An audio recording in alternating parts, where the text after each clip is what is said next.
കർണാടകയിലെ അങ്കോലയിൽ ചൊവ്വാഴ്ചയുണ്ടായ മണ്ണിടിച്ചിലിൽ അകപ്പെട്ട കോഴിക്കോട് സ്വദേശിയുടെയും ലോറിയുടെയും വിവരം ഇതുവരെ കിട്ടിയിട്ടില്ല. കോഴിക്കോട് സ്വദേശി അർജുൻ മാത്രമാണ് ഈ ലോറിയിൽ ഉണ്ടായിരുന്നത്.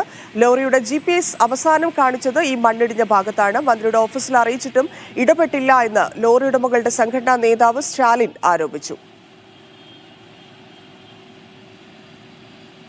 മുഹമ്മദ് ഷംസീർ ചേരുന്നുണ്ട്. ഷംസീർ, കുടുംബത്തിന് ഇപ്പോഴെന്തെങ്കിലും വിവരങ്ങൾ ലഭിക്കുന്നുണ്ടോ? രക്ഷാപ്രവർത്തനം പെട്ടെന്നാക്കണം, കൂടുതൽ സംഘത്തെ അയക്കണം എന്നൊക്കെ ആവശ്യപ്പെട്ടിരുന്നു ഇവിടെ നിന്ന് KC വേണുഗോപാൽ ഉൾപ്പെടെയുള്ള MP മാർ. എന്തെങ്കിലും നടപടിയായിട്ടുണ്ടോ? എന്താണ് അവർക്ക് ലഭിക്കുന്ന വിവരങ്ങൾ?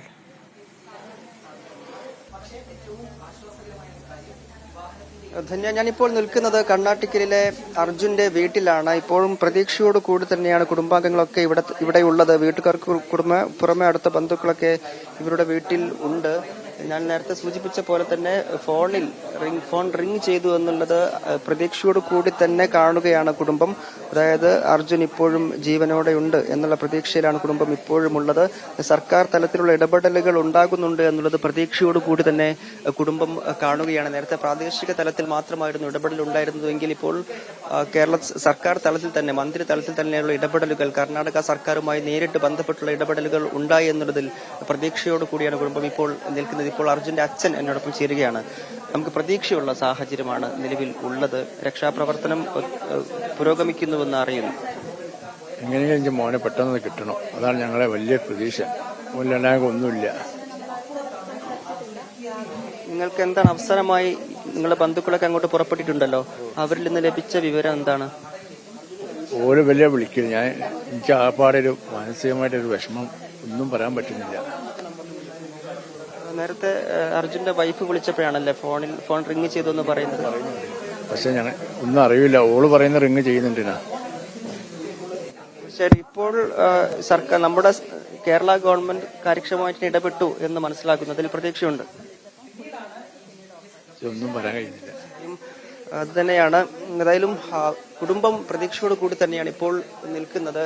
ഷിരൂർ, കർണാടകയിലെ ഷിരൂരിലാണ് 16-ാം തീയതി രാവിലെയുണ്ടായ മണ്ണിടിച്ചിലിൽ അർജുൻ സഞ്ചരിച്ചിരുന്ന ലോറി കുടുങ്ങുന്നത്. അതായത് ഈ മേഖല, ഷിരൂർ എന്ന് പറയുന്ന മേഖല, ലോറി ഡ്രൈവർമാർ വിശ്രമിക്കാനും ഭക്ഷണം കഴിക്കാനും ഒക്കെ നിർത്തുന്ന സ്ഥലമാണ് എന്നാണ് ലോറി ഡ്രൈവർമാരുമായി സംസാരിക്കുമ്പോൾ അറിയാൻ കഴിയുന്നത്.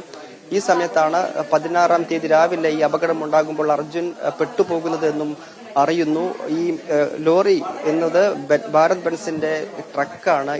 ഇതിന്റെ എൻജിൻ ഓൺ ആണ് എന്ന് കൂടി അറിയാൻ കഴിയുന്നുണ്ട്. മാത്രമല്ല, ഇന്നലെ രാവിലെയും ഇന്നും വിളിച്ചപ്പോൾ അർജുന്റെ ഫോൺ റിംഗ് ചെയ്തുവെന്നാണ് അർജുന്റെ ഭാര്യ കൃഷ്ണപ്രിയ നമ്മളോട് സംസാരിച്ചപ്പോൾ പറഞ്ഞത്. അതാണ് ഏറ്റവും പ്രതീക്ഷ നൽകുന്ന കാര്യമായി കാണേണ്ടത്. കാരണം ഇന്നലെ ഫോൺ റിംഗ് ചെയ്യുന്ന ശേഷം ഫോൺ സ്വിച്ച് ഓഫ് ആകുന്നു. ഇന്ന് വീണ്ടും വിളിച്ചപ്പോൾ ഫോൺ റിംഗ് ചെയ്യുന്നു. അതായത് ഇടയ്ക്ക് ഫോൺ സ്വിച്ച് ഓഫ് ആക്കി എന്നുള്ളതാണ് ഇതിലൂടെ അനുമാനിക്കുന്നത്. അങ്ങനെ വരുമ്പോൾ അർജുൻ ജീവനോട് കൂടി തന്നെ ഉണ്ട് എന്നുള്ള പ്രതീക്ഷ ഇപ്പോഴും ആ പ്രതീക്ഷയിൽ തന്നെയാണ് കുടുംബം നിൽക്കുന്നത്. നേരത്തെ അർജുന്റെ സഹോദരിയുമായി സംസാരിച്ചപ്പോൾ പറഞ്ഞത് മന്ത്രിതലത്തിലുള്ള ഇടപെടലുകൾ ഉണ്ടായി എന്നുള്ള കാര്യം കൂടി അവർ പറയുന്നുണ്ട്. നേരത്തെ ഗതാഗത മന്ത്രി KB ഗണേഷ് കുമാറും റവന്യൂ മന്ത്രി ഉൾപ്പെടെയുള്ളവർ കുടുംബത്തെ വിളിക്കുകയും കാര്യങ്ങൾ വിശദീകരിക്കുകയും ചെയ്തിരുന്നു. കർണാടക സർക്കാരുമായി നേരിട്ട് ബന്ധപ്പെട്ടുകൊണ്ട് തന്നെ രക്ഷാപ്രവർത്തനം ഊർജിതമാക്കാനുള്ള ഇടപെടലുകൾ ഉണ്ടാകുന്നുണ്ട് എന്നുള്ള കാര്യമാണ് കുടുംബത്തെ ഈ മന്ത്രിമാർ വിളിച്ചപ്പോൾ അറിയിച്ചത്. മാത്രമല്ല, കോഴിക്കോട് MP MK രാഘവൻ കൂടി വിഷയത്തിൽ ഇടപെടുകയും